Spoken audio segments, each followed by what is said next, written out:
தமிழ்நாட்டுல இந்த சரக்கு விற்பனையில என்னெல்லாம் சொல்லப்பட்டிருக்கு அப்படின்னு கேட்டீங்கன்னா, குறிப்பா ஒரு குவார்டர் பாட்டில், அதாவது 180 மில்லி லிட்டர் அளவிற்கான ஒரு குவார்டர் பாட்டில் எவ்வளவு ரூபாய்க்கு இந்த உற்பத்தி ஆலைகள்ட்ட இருந்து வாங்கப்படுதுன்னு கேட்டீங்கன்னா, அதிர்ந்துருவீங்க. 10 ரூபா 35 பைசாவுக்கு வாங்கினாங்க. டாஸ்மார்க் நிறுவனம் ஒரு குவார்டர் பாட்டில வெறும் 10 ரூபா 35 பைசாவுக்கு வாங்கி எம்ஆர்பி விலை 150 ரூபாய்க்கும் விற்பனை விலை 160 ரூபாய்க்கும் விற்பனை செய்யுது.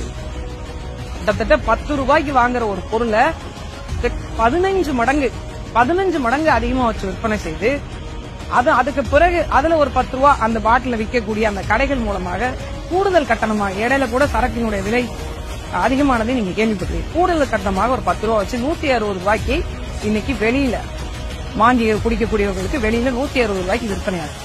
டாஸ்மார்க் நிறுவனம் இப்படிப்பட்ட ஒரு லாபத்தை சந்திச்சிருக்குமே அப்படின்னு உங்க எல்லாருக்கும் தோணும். ஏன்னா ஒவ்வொரு ஆண்டும் இவங்க சொல்லிட்டு